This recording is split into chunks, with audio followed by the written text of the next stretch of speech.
Hey folks, I'm here. Just trying to get started for this live. Wait a few minutes, let a few folks actually discover me. This is pretty much unannounced, so just trying to get things going here as far as the group goes. So let me know if you can hear me, if I'm clear, and everything's going good. Let's see. Let me see if I can't get this thing started. There we go. Oh. There we go. You can see me now. Let's see if we can't get a few people on here and gathered up on this. Let me get this a little straighter. There we go. Yes. Seeing we got a couple here jumping on. Likes, comments, all that good stuff today. Got a little bit of time to go over a few things and basically cover the title here in a little bit once we get a few people on there. Let's see, we got Richard. Richard has jumped on the bandwagon here, I see. I'm not getting much on my comments section right now, but got a few folks watching, so I guess I was busy. I did the, what do you call it, the welcome video. I was going to do the welcome video, and, I did the welcome greeting, and then I was getting ready to do the video, and short story, I was cooking a pizza. My wife was in the oven, and we had what we called a F10 error code pop up on the oven. Yeah, it's all digital, electronic, all this good stuff. Anyway, runaway oven. Yes, the pizzas were cooked in record time. The darn thing basically went into self-cleaning mode, so it was locked at like 700 degrees or whatever it was. So got the pizzas out, got the oven shut down, and turned off the breaker, shut the power off of it, because when it runs away, sometimes the doors lock on them, I guess. Whatever. Anyway, pizza survived, barely. And got the oven shut off, reset. So looks like a $30 sensor if the control panel isn't fried. So anyway, all is well in the world anyway.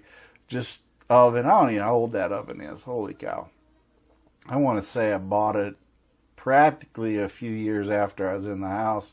So it's got to be at least, I don't know, 2008. So it's 11 years old, I think, now. So it's been around the block here a bit. But anyway, never had a problem with it before. This is the first time in 9 years, I want to say. So anyway, we're gonna carry on. Ted's on here, as I see. We got a few others that are on here. I was hoping to get up to at least 3 or 4 of you in here. But I know it's a Saturday night. Everybody's having fun. It's dinner time, wherever it may be. So, just want to try to carry on with that, working forward.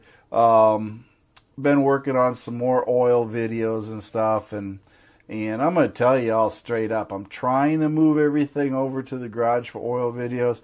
But YouTube is killing me. I cannot get enough members or subscribers to my MacT Garage YouTube channel to support putting these videos on there, because quite frankly I get ad revenue on the MacT Ford Edge channel. I'm trying to separate them, but it's really hard because literally could it end up giving up hundreds of dollars over a lifespan of a video by going and putting it on Garage. It's just a plain simple fact.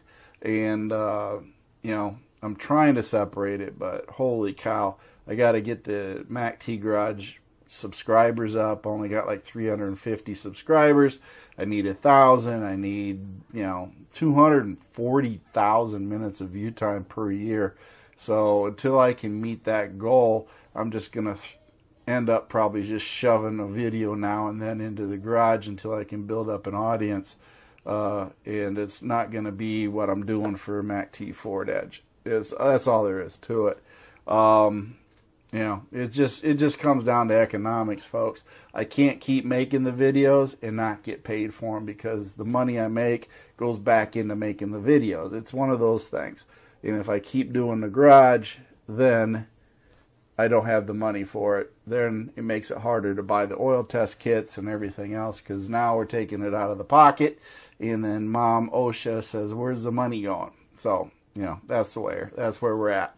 And I don't want to jeopardize family budget for YouTube budget. So anyway, that's how that's all working out. So I'm just trying to juggle everything and keep the garage channel going in that aspect so that it can grow. But I got to be careful about what I do, because like the last video I did, you know, 3 days, and we're looking at 50 views. And most of the videos I've posted lately have been like 50 views, because YouTube does not suggest or recommend my videos anywhere because the channel's too small. So the only views I get is from you folks. That's it. And apparently out of 3,500 of you, I get 50 views. So that ought to tell you, you know, not even 1%. So yeah, that's the way it is. Dan's here. He's on board. Got a few other folks. So anyway, not looking for a big crowd tonight. I'll try to carry on smartly with this. Do want to start out, first of all, I know that earlier on I'd put out a call for a little bit of help, because quite frankly, this camera has been doing me good. It's a Canon Vixia, I forget what it is. Not a real expensive one. It's a R400. Canon Vixia R400. Now, I got this thing about 2012. So that ought to tell you, it's 2019 now. So 7 years ago, this thing was, you know, the cat's meow, basically. Pretty simple little camera. Runs on a little card. Little flip screen here. We're not talking much here. But what I did do is I dropped it and I broke this thing here, and it doesn't shut all the way. So I have to push it up to get it to shut all the way. And quite frankly, it's probably seen better days. The lens cap is definitely having a problem. So, you know, I just trying to make do with what I got. And that's what I got. Now, thanks to you all. You donated enough money with my sale of stickers to boot on top of it, and stuff that I had in the PayPal account. Basically, what y'all got me was this. Okay? And this is a Canon Vixia HFR 800. $195. It actually cost less than the 400, you know, when I got that. And, you know, of course, you know, technology changes, everything changes. So, anyway, I got this one, and I just wanted to thank you all for it and show you that, you know, I didn't get anything big and fancy. This is my workhorse camera, folks. This is all there is to it. This is what I use to make all my videos with, other than my cell phone. And, this here, as you can see, Canon Vixia. I posted the link on Amazon for it. If you want to do videos, pretty good little camera. If you check it out, check it out. I got the port here that I like because I can plug my lavalier mic. Yeah, this mic in. I can plug that in, and the door ain't broke. Yay! As long as I don't drop it. But you know, it's just a point and click camera, you know, or shoot camera. Got a little microphone up front, and that is it, folks. This sits in the palm of your hand just like that. Works great because you can get it down into the car. Yeah, you can get it down there, but keep in mind it's like that when you're doing it. So, you know, if you turn the door too much, then it turns off. So, you know, you're looking at it this way, trying to get it to work. And I will be making some videos here very shortly with this. Because I got it, and I got a few videos I want to try it out on and just test it out. So, but that's it, folks. I want to thank you all for helping me get this. You know, for those of you who helped and donated to the cause, That's great. I'm not a big spender on it. I try to be thrifty in what I do, and so that's it. You know, $195 camera. I think it was like 200 and some dollars. You know, $5 or something with tax and everything else. So it is what it is, and that's what I'm aiming to do. And I got, you know, everything else I need to go. So I'm set. I got a brand new camera. I'm tickled pink about it and happy about it. So I can carry on and not worry if this other one's going to die in the middle of everything while I'm doing videos. So I'm rather happy about that. Yes, Ted, you can ask a question if you want to ask a question. I don't have a problem with that. So if you want to ask a question, I'll answer it, Ted. Or you can post the question up and we'll go for it.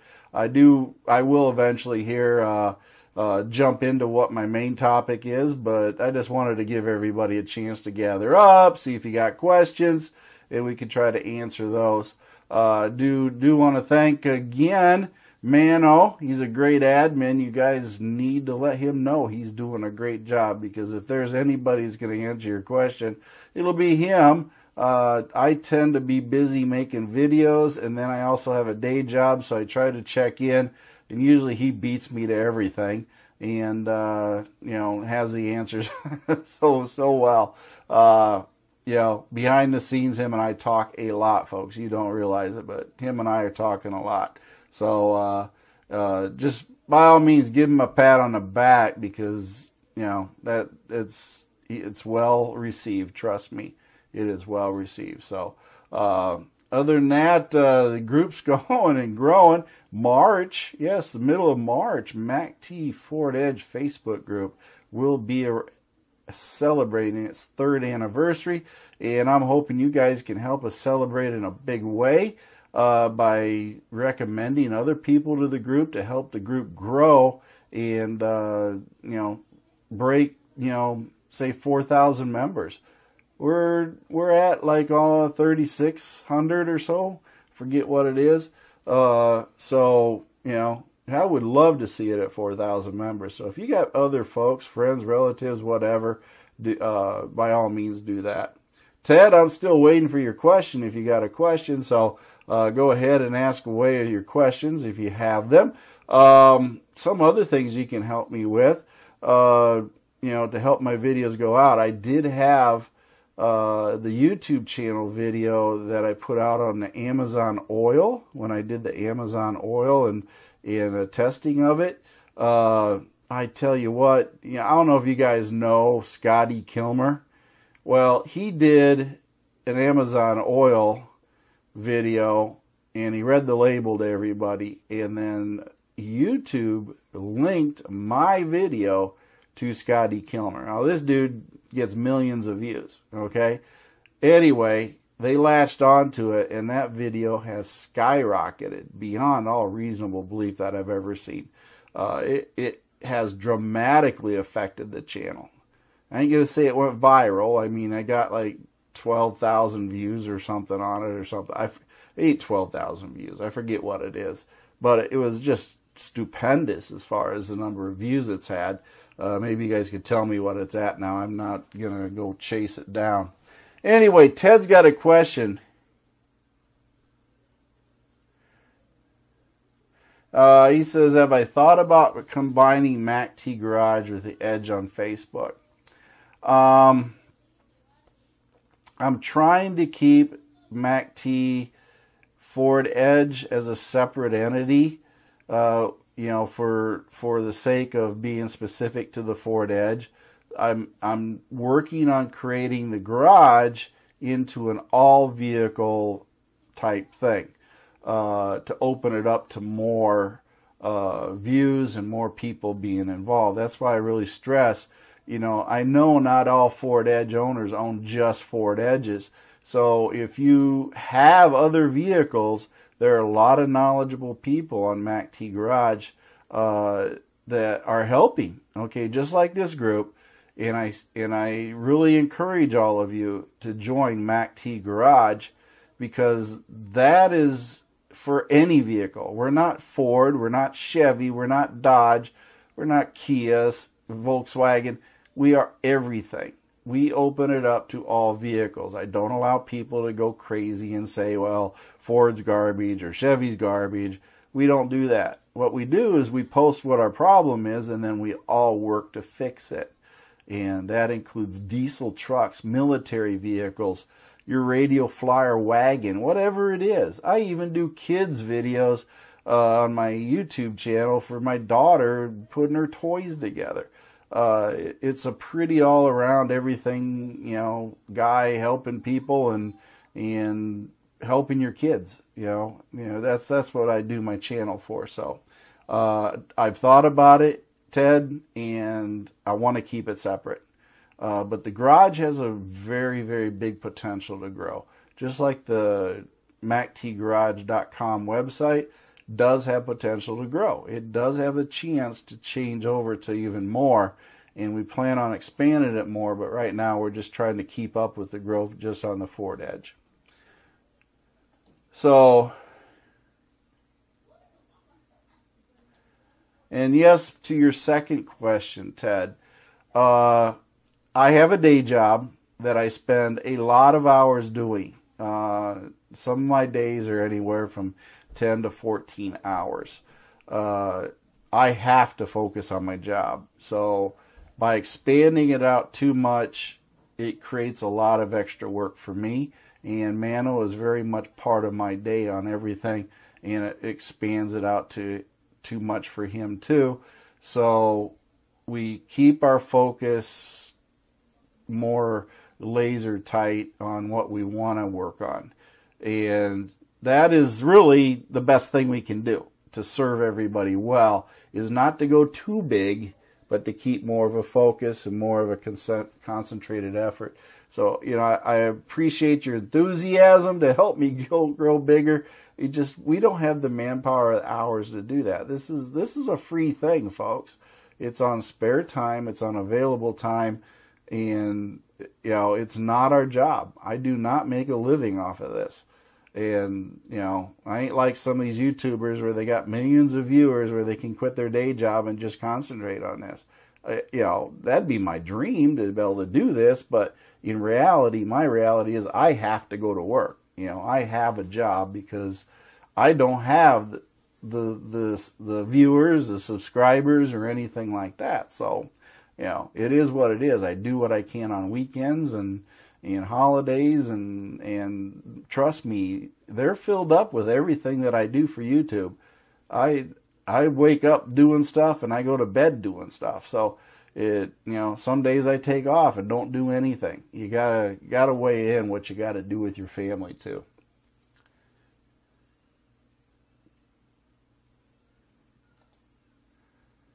Matthew, I have not.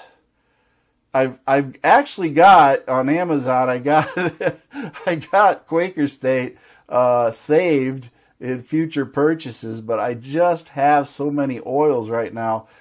I can only run so many through my two edges at a time, and it takes miles to do that. So my oil testing, runs pretty slim as far as being able to do everything. I got an upcoming oil test that is going to involve an oil you guys probably rarely or not ever heard of. So I'm going to be running that oil through, and I don't even know what I did with it. Let me see what I got here. You guys probably never heard of this. Yes. This is Nano Plus Pro Max Max Oil. I got 12 quarts of this, and I'm going to be doing a test on it. I've already tested the virgin samples and got those in. I'll be doing a video on those. I'm going to put 6 quarts in blueberry and 6 quarts in Lou. And so we're going to have a highway city competition on that. My wife will run it in hers and she'll abuse it. Then I'll run it in mine and I'll run it, not abuse it.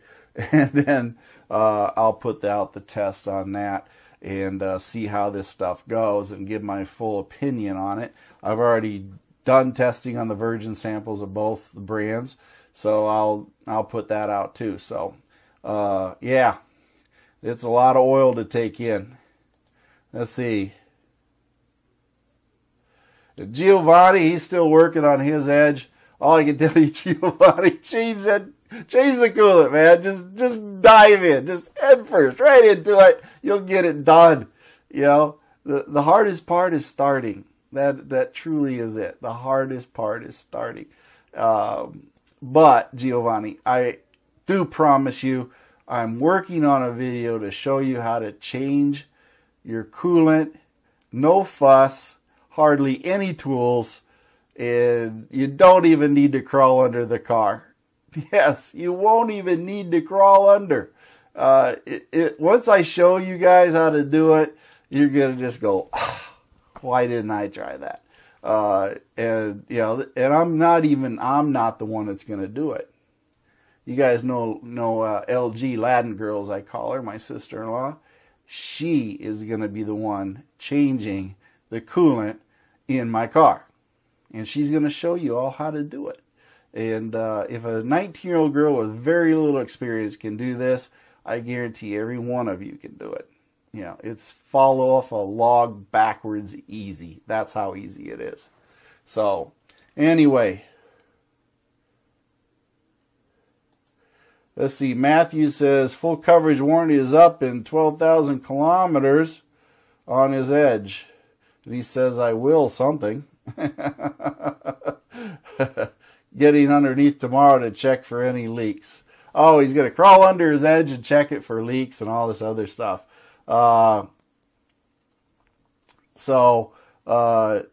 Yeah, inspecting your vehicle is a good thing. You know, there's nothing wrong. I crawl under it just to crawl under it. Because you know what? You just never know what's going to happen. And you can discover things before they really start getting bad. So get under there. If you see something bad and you got a warranty, hey, by all means, leaks, hey, you know, get it fixed. That way you're ready to go down the road and you won't have any problems there. So, you know, my words of advice, people, what do people do? They tend to say, well, there's no lights, so I'm good. Well, you know what? Leaks don't show lights, not until they get really bad. And then all of a sudden it's a big issue. As with all things, we always preach maintenance. So, you know, if you haven't figured it out now, then just keep reading in the group and you'll figure it out, because it does work. Yes. Gosh, I don't know. I haven't even drove Lou since the polar vortex, whatever that thing really ended up being. Lou's been parked the whole polar vortex. He probably froze like a brick and then now thawed out. But Blueberry started like a champ. We were running Blueberry through the polar vortex right and left. So Blueberry took it with stride, started every time and did everything. And then my Ford Ranger actually started too. You know, I abused it. I was using it as a test dummy. So if you guys watch my Gulu video, you'll see where I was running my Ford Ranger through its paces by abusing it. So, I ran that Gulu through its paces. Holy cow, 33 below zero, and then I tried to jump start stuff with it.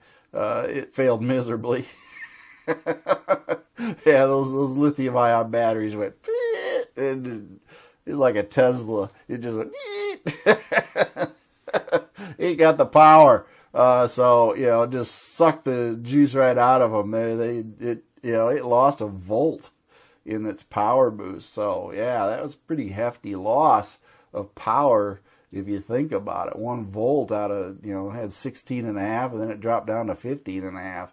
Yeah, it was pretty nasty. So, anyway, I abused it. It couldn't start the truck. So then I warmed it up, and lo and behold, if you warm it up to room temperature and charge it again, because it was dead, you know, dying. So it went down, charged it, warmed it up, jump started the truck, it started right up. So, yeah, I found its limitation. Couldn't handle the cold. That's right. 33 degrees below zero is definitely too cold for the Gulu. So that didn't work out well for it. Anyway, what do I want to talk about? You guys are on here. I got about 7 of you on here. And I know that the title of this thing is Why Are Cars Perceived as Mechanically Terrible in Car Groups and Forums? And to this end, I want to address this issue because I know it's been popping up. All the time we get into the group, and we get people that jump into the group and they start reading the forums, they start researching the vehicle, or they go in and then they start going, oh my gosh, my car's gonna blow up. The water pumps are failing right and left. The transmissions are falling out. The headlights are stopped working. All this stuff's, it's horrible, it's terrible. And in reality, I still believe this, and my poll isn't really backing me up on it. I did a poll. But in reality, a lot of people jump into groups, and a lot of them jump in to say, hey, I got one, I want to learn everything about it. But then there's a fair number that jump into the group because their water pump failed, or because of some other failure. And, was it maintenance related, or the water pump, or is every Ford Edge, 3.5 and 3.7 Duratec, is the water pump a ticking time bomb? It's just going to explode, and all of a sudden my engine's bad and it's going to die. Now, if you're that person that has that water pump do that, I'm going to tell you, it will suck. If you're unprepared for it, it will suck. Because, I tend to believe these major bills are another problem because, like anybody else, you live paycheck to paycheck, and then you're making the car payments, but a $1,600, $1,800, or $2,000 repair bill is definitely something that ain't in the budget. So it's a catastrophe. It really, truly is. But overall, the percentage of failures is not nearly as high as you would see them in the group. And that's my whole point. What you see in the group is generally because people will join the group because they have a problem. And then all of a sudden the problem here, we see this time and time again, and there's nothing wrong with it. Hey, they don't know, they ask, they research, they say, I'm going to jump in this group and find out what the information is. I have done it myself. Hey, I got this problem. Let me join this group and see what they got to say about it. That's fine. The problem is that is what a lot of people see then. Oh my gosh, the water pump's dying. We're going to have a problem. But what they don't realize is there's a ton of other people that don't have a water pump problem, that aren't saying anything. Okay? And thus, that silent majority is now the minority because the 1 or 2 or 3 people that have the problem are now the majority because they're the most vociferous in stating they have a problem, which, stands to reason for a lot of things I see in life. Just because you're louder doesn't mean it's better or worse or anything else. But, we see that a lot. So don't start to think that the Edge is a terrible vehicle. It has problems. I'll admit it. I love it yet, but I'll admit it's got some weaknesses. But we all know that when we're peering over the fence and looking at the other side of the pasture, is that grass really greener? Or have you not checked with the other ones yet? That's my whole point. Have you looked across the fence, jumped over, checked it out, and then come back and decide, well, gosh, is it better?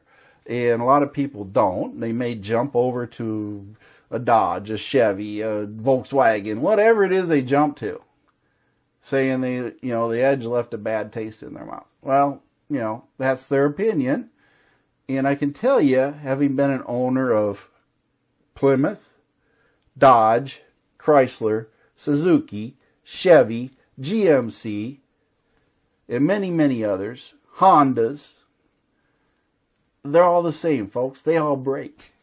They all do. So I have not run across any vehicle I have ever owned that I didn't need to repair. The Suzuki had to repair a water pump. GMC's had to replace door regulators, door handles, work on the engines, camshaft sensors, it just goes on. Variable valve timing, solenoids, it on and on and on. Coils going bad, misfires, everything.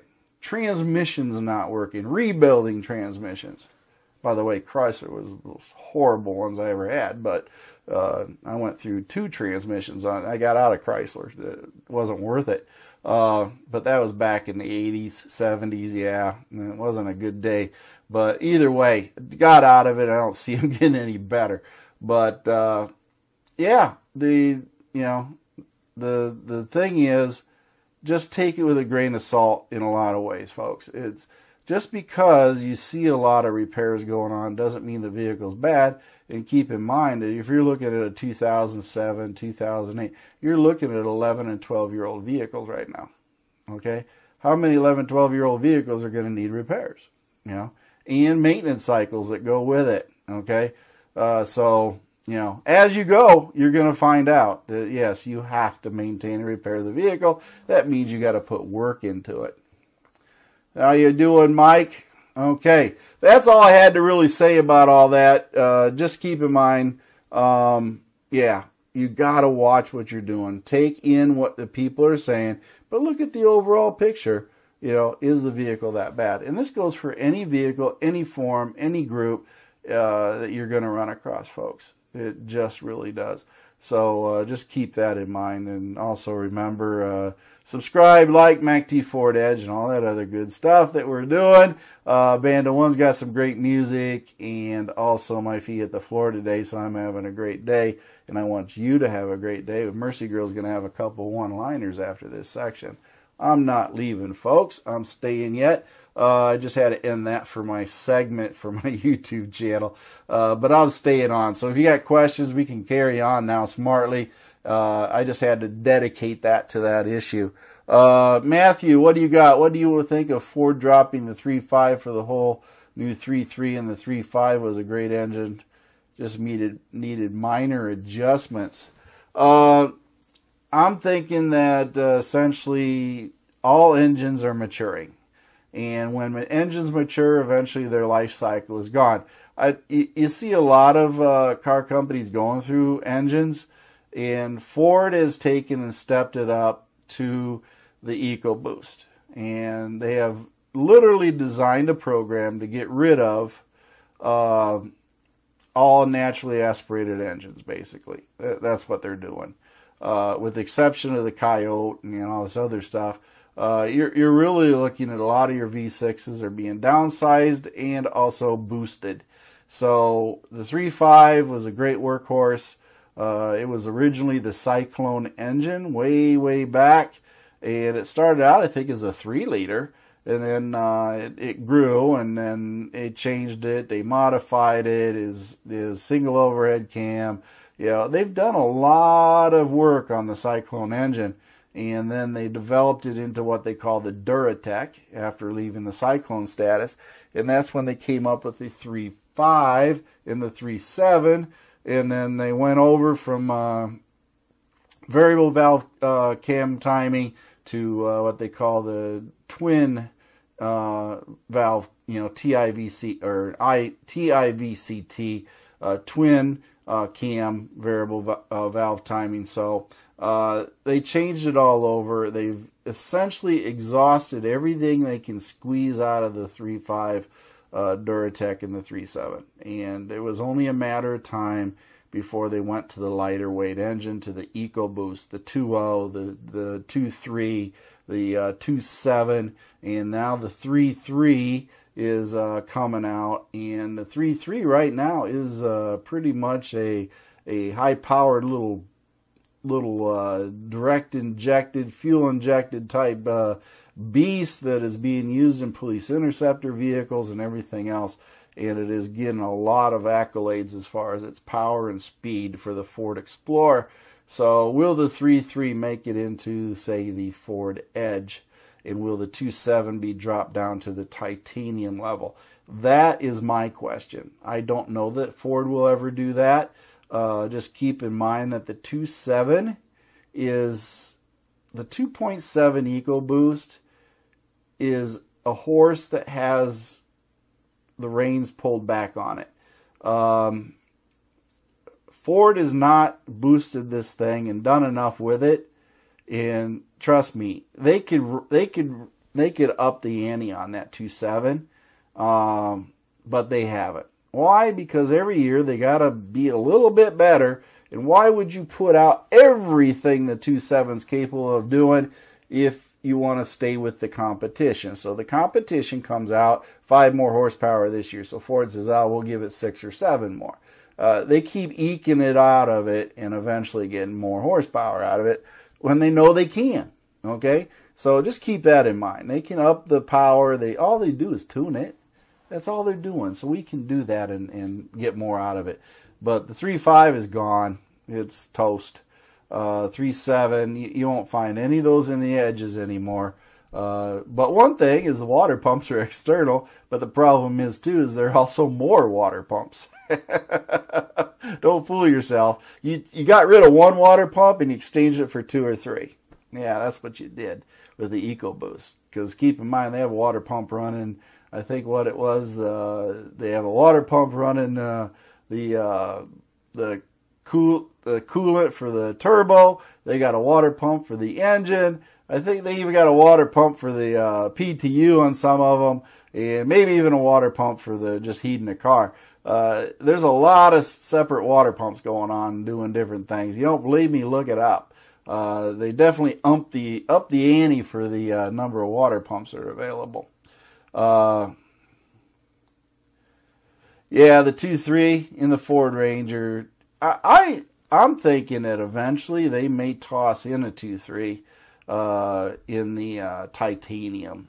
Now, you could call me wrong, but I'm thinking they might throw a 2.3 in the titanium since they got the 2.7 and then leave the SELs and everything with the 2.0. Yeah, I'd love to see a 3.3 replace the 2.7 in the Sport, though. You know, will it happen? I don't know. We're starting to get pretty crowded inside the old engine compartment there.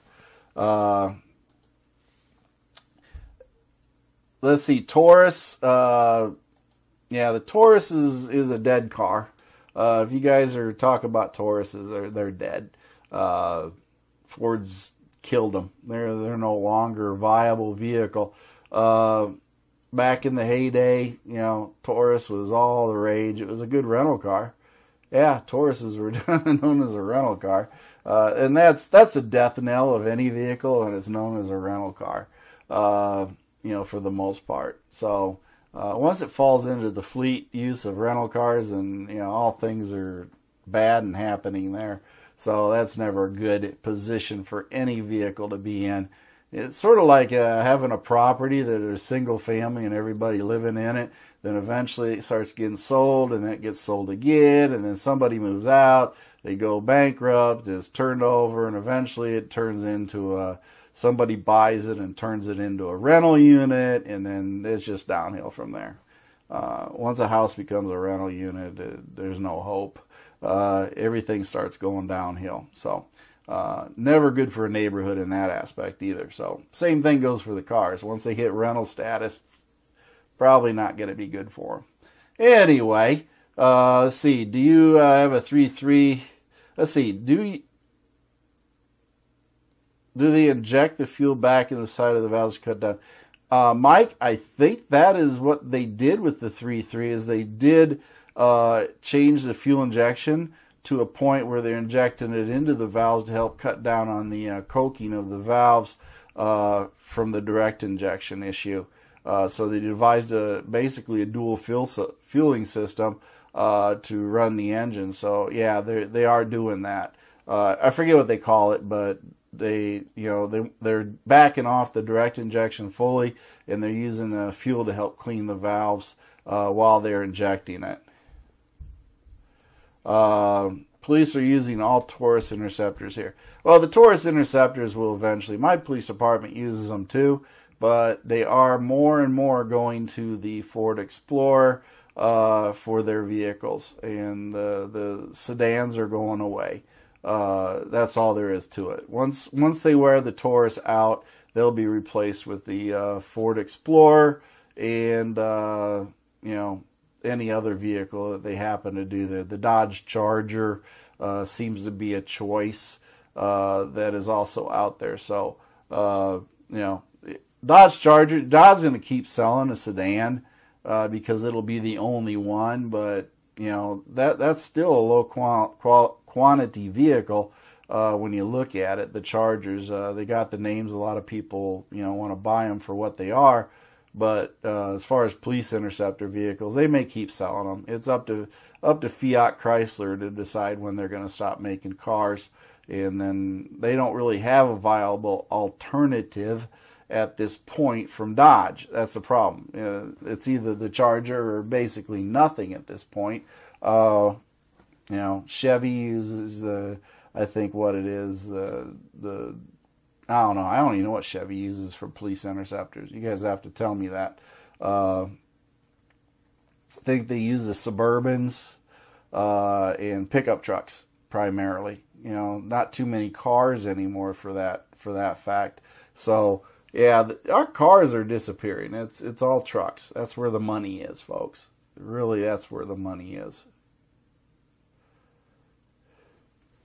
But anyway, yeah, it's, I don't know if you guys got any questions on anything you're planning on.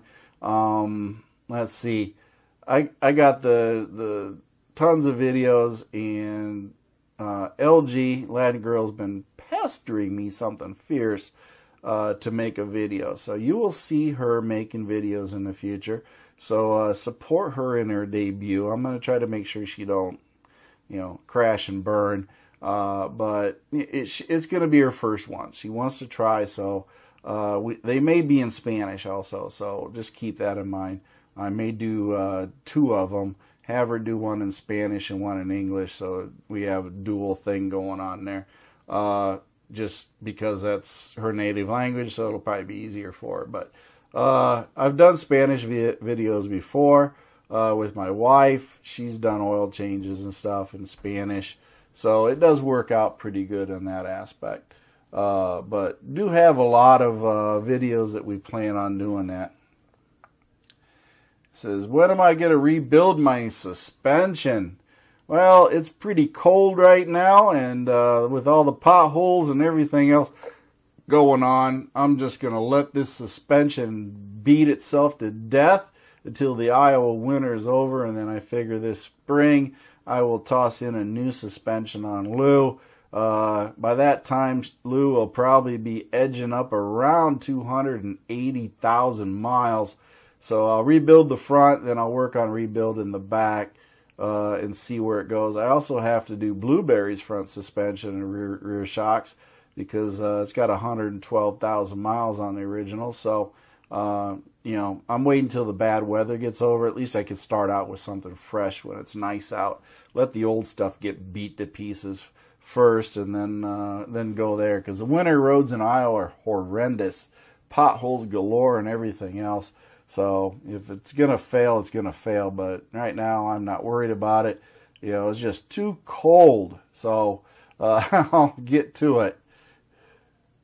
Giovanni asked me if I speak Spanish. Giovanni, yo no habla español, no puede hablar con ustedes en español porque es muy difícil para yo hablar español con gente. Mi esposa, ella habla conmigo en inglés siempre.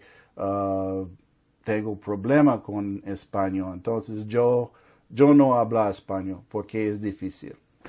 There you go, Giovanni. I don't know if you could understand my Spanish, but that's the best I can do for you.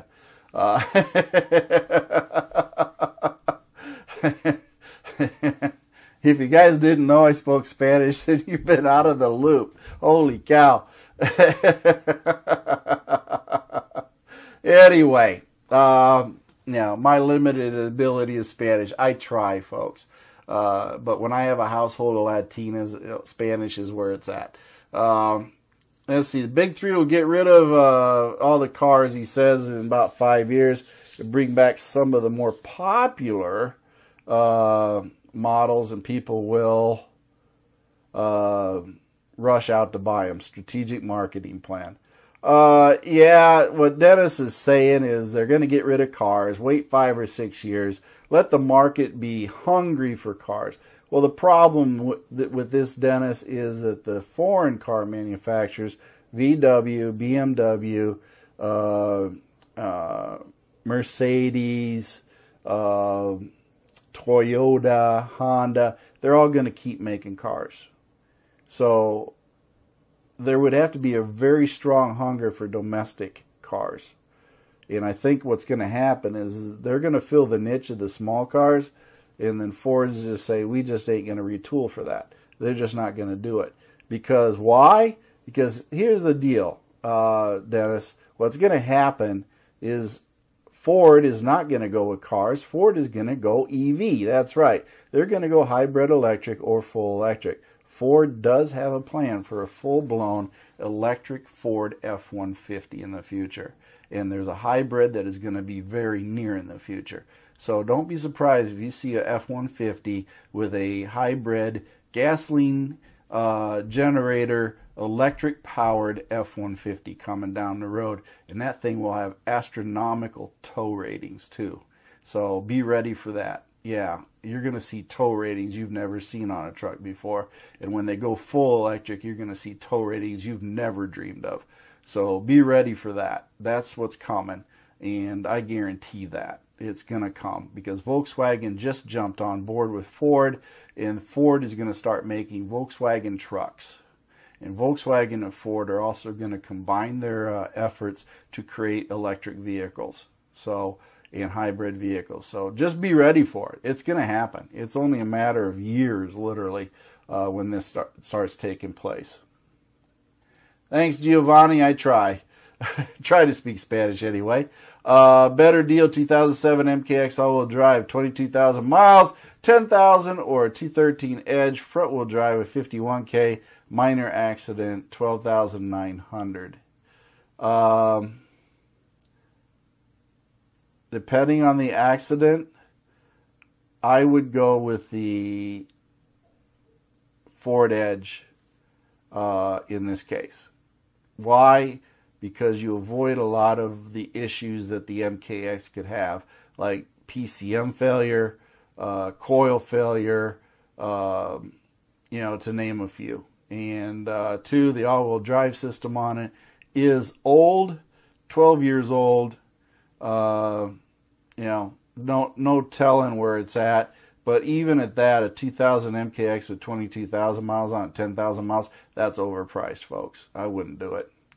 I wouldn't do it. The better deal is the Edge. Okay? Yeah, maybe even try to talk them down a bit from that one too. But the 2013 Edge would be the better and be less maintenance. Okay? Less maintenance, less insurance, less everything.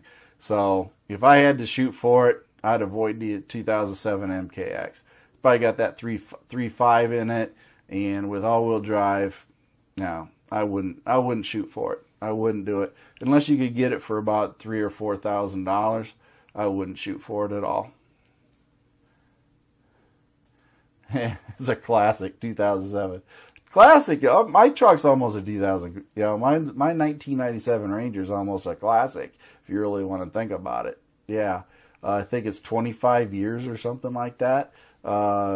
It starts to become a classic, and it's 22 years old now, and it's a 1997, and pretty much original. I did replace the tires and wheels on it, and the rear suspension's been completely replaced, and this summer the front suspension is going to be redone. So I even got chrome, black chrome powder-coated twin I-beams I'm sitting in the garage that I had blasted and then powder-coated chrome black to install in my Ford Ranger, along with all new suspension. So yeah, I'm planning on doing the engine up, cleaning it up, fixing it up, and then I'm going to keep it as original as possible, and then just hide it in the garage and use it once in a while. So it'll be original. That's right, even with the big old topper on it. But it's original paint and everything else on it yet. So that's where I'm at there. No problem, Randy. Chevy Volt.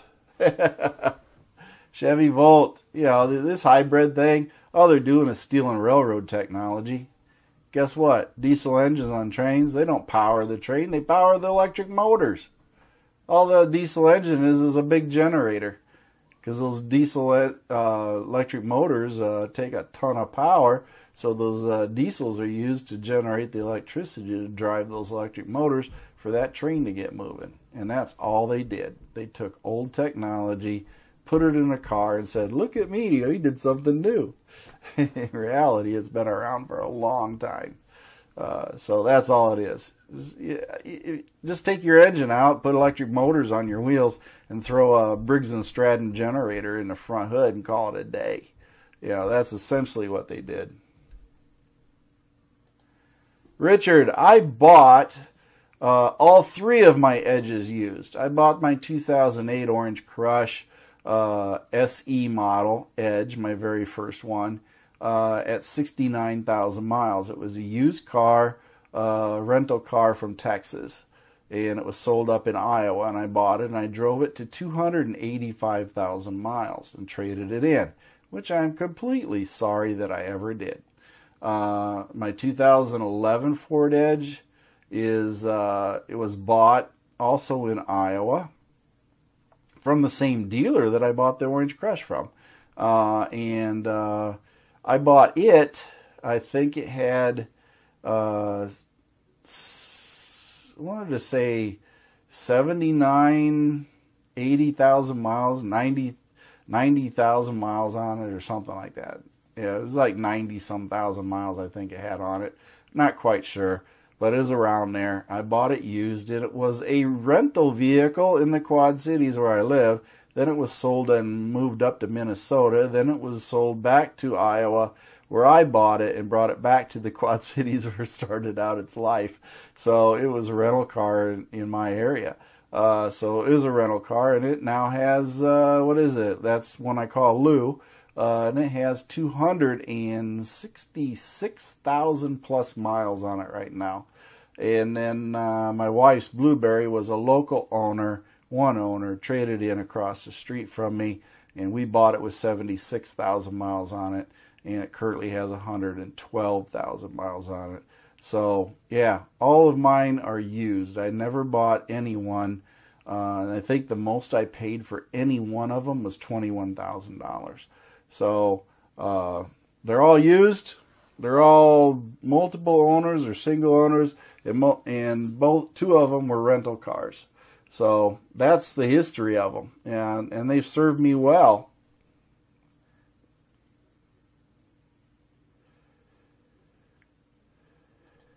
Okay, Mike wants to know what year on the Edge can you put the bigger battery in, without changing the battery tray. The 2011 through 2014 Edge will take two different size batteries.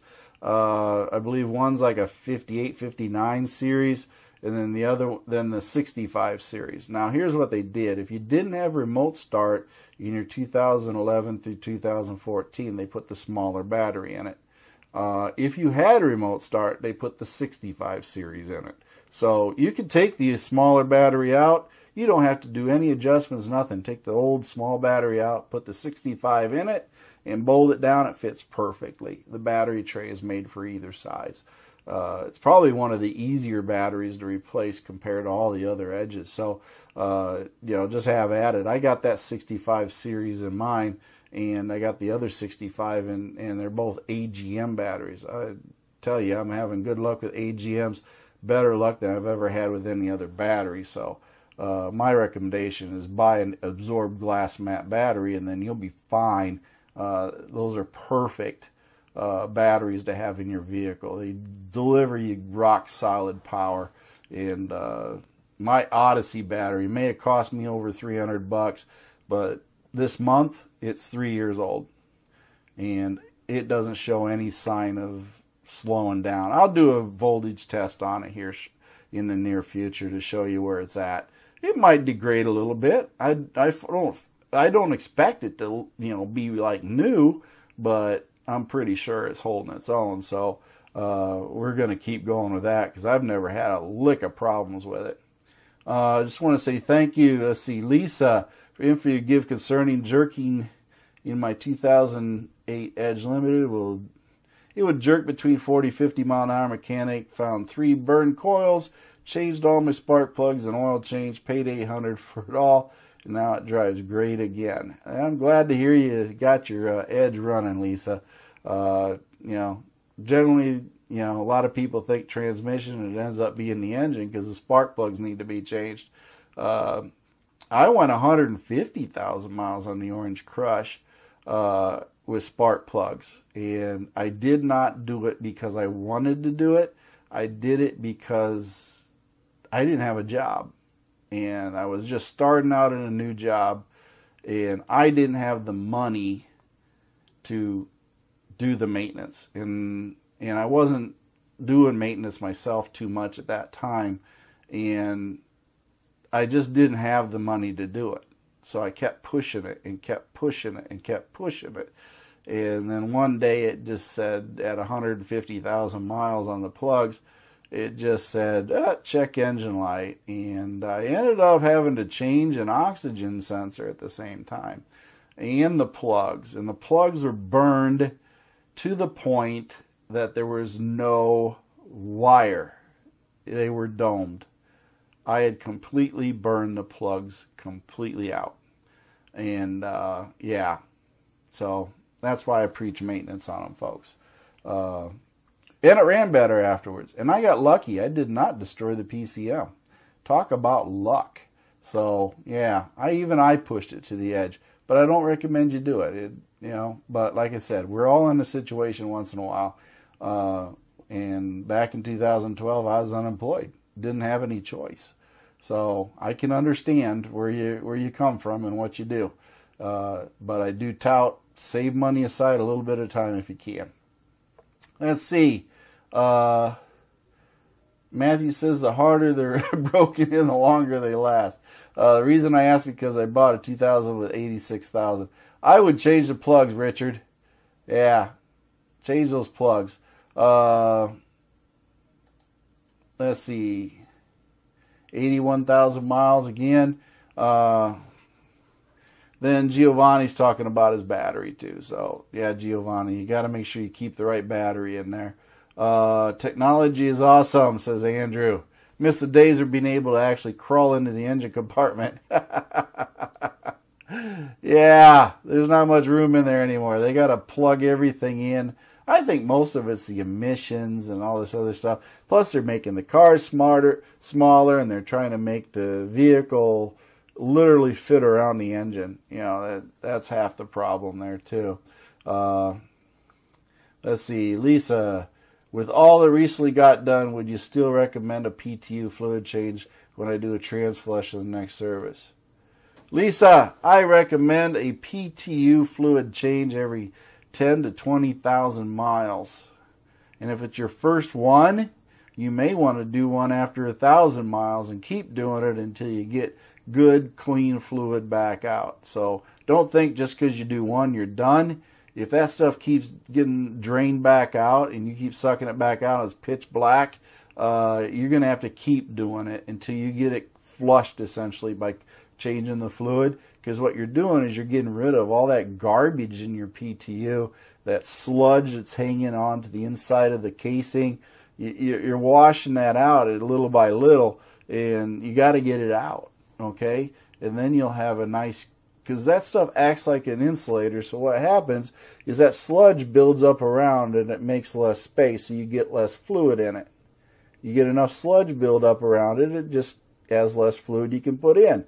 As you clean it out, that space opens up. Well, this grease on the inside of the shell acts like an insulator. It lets heat build up even more because it doesn't allow it to touch the casing to cool the fluid off, which then builds up more pressure and blows it out through the vent at the top. Yeah, that's what happens. So get it cleaned out until it's flushing out clear, and then you'll be okay. Let's see. What else we got? Change plugs, switch coils. Yeah, whenever you're doing that spark plug change on your Edge, take those back coils and move them front, and the front coils, move them to back. In other words, if you know what bank 1 and bank 2 is, the coils up front to you are bank 2. The coils in the back are bank 1. Take the bank 1 coils, put them in the bank 2 position, and then take the bank 2 coils and put them in the bank 1 position. That way you can get that heat transfer changed up, and you're not frying and cooking the coils in the back all the time, because that's where a lot of your engine heat's going to be, because there's no airflow back there for it. Lisa, it's all about learning how to take care of your edge, and that's why you're asking questions, and that's why you'll be a good person for maintaining your edge. That's all there is to it. Ask the questions, get the maintenance done, and it's better to know where you're at than not know where you're at. So once you get it done, you'll have all the data you need to keep doing what you need to do, and then you'll be happier for it, because your edge will run and start every day for you reliably, and then you'll be happy. And that's all there is to it. Let's see, what else we got? I got a lot of people asking questions here. Let's see. Not too much there. Something else I did last night. I watched a Grand Tour. Yeah, I watched the Columbia visit, the final part, and then I went ahead and watched, the next episode. Then I fell asleep. So now I got to go back upstairs and watch the whole thing over again, because I pretty much missed everything. I woke up and it was like 3/4 the way done, and I hadn't seen anything. But my daughters accuse me of that all the time. They say, "Dad, watch a movie with us." And then I go out and I sit down on the couch, I start watching the movie, and then the next thing I know, they're elbowing me and waking me up. Says, "Dad, you're snoring." Okay. It takes me 10 times to watch one movie just to see the whole thing. Just not a movie type. So when I sit down and I start watching a movie, it's just like a button that puts me to sleep. I just can't I can't sit still. I got to keep moving and doing stuff. If I sit down and sit still, I'm sleeping. That's all there is to it.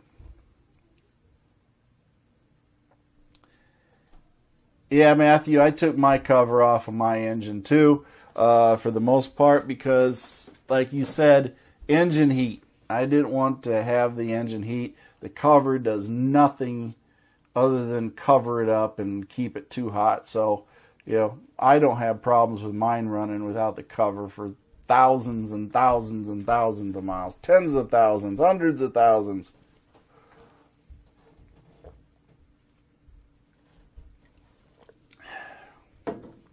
Get thirsty once in a while. But anyway, let's see. What do we got, Mike?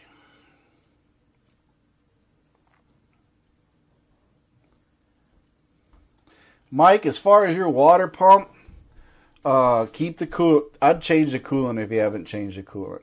Change the coolant out. Keep the oil changed like you're doing, whatever, if you're changing. I don't know when you're changing it. Those are two best things you can do for your edge. Then drive it. Just drive it. Check the coolant once in a while, make sure it's not going down. If you're really worried about it, do an oil analysis on your oil. And if you have a coolant leak that's popping up due to a small leak or anything, it will show up in the oil test report. And then you can make a decision, because one of our members, I think it was Dan, was doing oil testing, and he started seeing more and more coolant in his oil. So he stopped driving it pretty much, and he took it in and had the water pump replaced ahead of the failure. So oil analysis is a good way to prevent total engine failure due to coolant in your oil, and makes smart sense. It's not that expensive. I think it's what, $25. Get it. You don't have to do it every time, but if you do notice that the coolant's going down like an inch lower than it used to be, next time you do oil change or whatever, do an oil sample and have it tested. If it shows the sodium or whatever in the oil, then you know. You know what's going on, potassium, all that stuff. They check for in the coolant. So that would tell you that, hey, you got a problem, then worry about it. But as far as it goes, Mike, I don't worry about my edge. I got 266,000 miles on it. I just start it and go. I don't worry about it at all. So that's the best thing you can do. Let's see, what do you got here? Lisa, so the cover off isn't an issue with Chicago cold weather? No, Lisa, the engine's going to stay plenty warm. It ain't going to be a problem. You know, and by the way, the engine cover is made out of a foam that mice really like. Just so you know, mice really love that foam cover. That foam cover is like Cheetos to them. Okay, so you know, I don't know what to tell you. I took mine off. I put it in the garage, and the mice chewed it to bits. So I'd rather than be chewing on it in the garage than chew it on in my engine bay, to tell you the truth. But no, it won't affect your engine at all. The engine's plenty warm.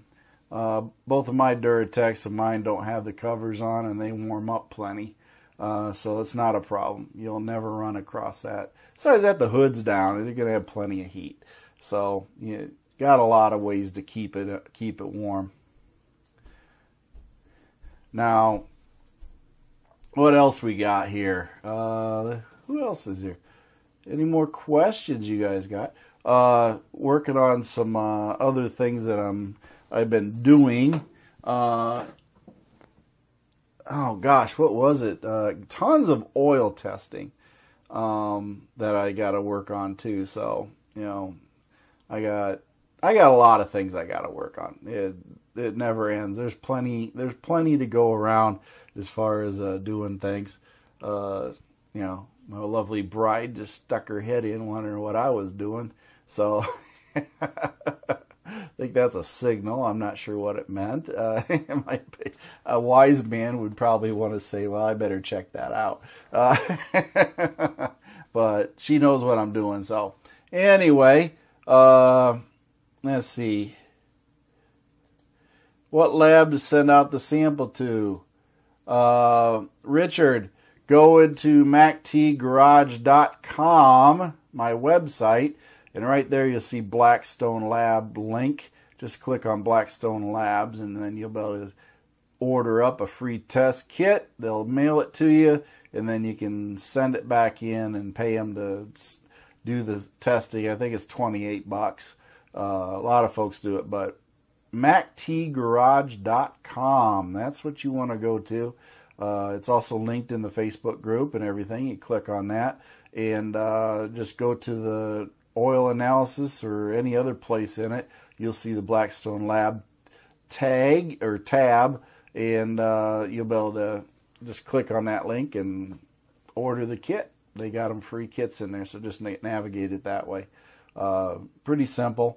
I just went and ordered some test kits today to have delivered to me, so they'll send me the test kits, and you can just have them sitting around until you finally get around to doing it. You don't pay for anything until you actually have the lab sample done, and they pay for the postage as part of the deal. So it's not a biggie. You don't have to pay for postage or anything. It's already prepaid. You just put the oil in it, send it in, $28. And if you want the total base number testing done, it's another $10. So it could be up to $38 to have your oil tested. But what TBN does is tell you whether or not the additives are being used up in your oil. And anything that is at a 1.0 or below for a TBN means you ran your oil too long. If it's like a 1.5 or a 3, then your oil's plenty good yet. Okay, and most oil usually starts out at least a 6 all the way up to an 11 TBN, brand new. So you know, once you get down to about 1.5, you've pretty much used your oil up, and it's time to change the oil. So that can also tell you when you need to change your oil. It might save you some money, so you know how long you can drive your Edge on that brand of oil for how long under your circumstances. So that's another way to save money. Might be spending money, but you save money in the process, because now you know how long you can go with your oil, and then know when to change it, and change it on time before the additives wear out, which is always a good thing. So that's pretty much how that works out. Okay. Wow, we had a lot of questions from a lot of folks. Pretty neat. How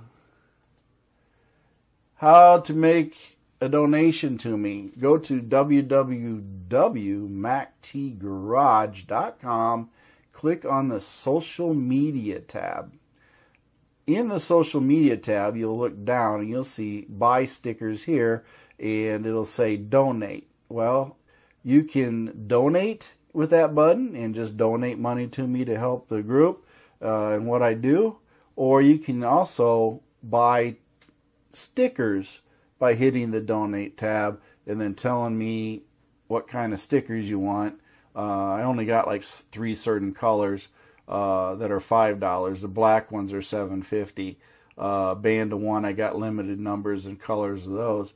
So you might want to email me first to ask me, but then you hit the donate tab and then, you know, put the amount of money for the number of stickers you want. Or if you just want to donate, you don't have to say anything other than just hitting donate and putting how much you want to donate towards the group and everything. So it's real simple, and the button is a click button for PayPal for donate. So it's pretty obvious in there. So social tab, and then hit the donate button. That's right down on the page as you look in the sticker section. It serves 2 purposes. Let's see. What else we got? Oh, wow. We got somebody that wants to join MACT Ford Edge. So we got new members joining as we speak. You know, I always say we're the best. And someday, and I'm hoping you guys help me by having others join. You know, if I had 50 new members in this next week, right now, then MACT Ford Edge Facebook group would be the biggest group in Facebook for Ford Edge. Okay, we're that close to being the number 1. So just keep that in mind. We are so close to being number 1. And we will have done it in half the time of the other Ford Edge groups. So, you know, I think that speaks pretty good on how we manage the group and how we treat everybody. Because, you know, I think you'll find that we're the best group out there of a lot of groups. Because I've been in other groups and they are ruthless, folks. They are completely wild, wild west ruthless. And I just don't go for that. I think we can have civil discussions without going crazy. Let's see. In the edges, as far as oil changes, you go more by the date, time, or miles. I only drive about 6,000 miles, 7,000 miles a year. Which you say is better today? Synthetic is used. Lisa, I would say run a higher quality oil, such as I want to say like a Pennzoil or Edge, Castrol Edge or something of that nature. Any of the top line oils that I did testing on will make it for you for a year at 6,000 miles for the year. Okay? I would not go any longer than that. If you sit around and make such short trips, I'm going to add a caveat to this. If you're only driving that number of miles in a year, then you need to go and change your oil. If it's pretty steady this way, change it twice a year, every 6 months. Why am I telling you to do this? Well, one, you're driving it so short, you're putting a lot more fuel in your oil, which is thinning your oil down because you're driving at such short trips and short amount of time. So twice a year, change your oil. I would say at the rate you're doing it, change your oil every 100 hours if you can do that. You'll probably be fine. Every 100 hours would probably do you, because you drive about like my wife does. She's hard pressed to get that many miles in a year too, it seems sometimes. So unless I'm driving it, so drive your, if you can, if your Edge is new enough, do it 100 hours or change it twice a year in your case, and that'll get out the water out of it and everything else that builds up in there and clean it out. So twice a year. For you, I would go calendar-wise. I'd just say change it. You know, if you're, you know, like my mom, you know, I'd tell her, well, just change it in January and change it in July and call it a day. You know, and then leave it at that. That's what I would tell her. So, Uh, easier that way. Easier than anything else. Let's see. Thank you, Richard. No problem, Lisa. That's why I'm on here, to answer questions tonight. What kind of driving do I do? Well, Lisa wants... Oh, Mike wants to ask Lisa what kind of driving she does. Okay. I thought they were asking me for a second there. Just local highway once a month. Yeah. Change oil twice a year. That's what I'd say. So Mike says the same that I'm saying. Yeah, every 6 months. Pretty much a consensus, Lisa. Every 6 months and you'll be fine. You just want to get that fuel out of there because your injectors are running fuel down the cylinder walls just from the short trips. It's just the nature of the beast. So all you're doing is really just cleaning it out. It's not even dirty. It's just thinning out because of the fuel. So you're better off getting it out of there. Change the coolant though, Lisa. Make sure that coolant's changed. It's sitting around doing nothing. So once every 2 years, change the coolant. I think you'll be fine. Just good common sense on that one. I know you're not driving far, but sitting around, not running, not doing much, can't be good on it. We want to keep that oil pump happy too. So, or water pump happy. What else we got going on here? Let's see. Yep, got a lot of folks doing a lot of things on the group. I'm going to go ahead and probably call it an evening. I do thank you guys for all your questions and jumping into the group here. But, hey, I'm going to go up and spend some family time and try to do a few things that way. But I'm glad you all took the time to watch and listen and ask questions because that's what this is all about. So, y'all have a great evening, and I will be online later to, keep doing what we're doing. So have a great day.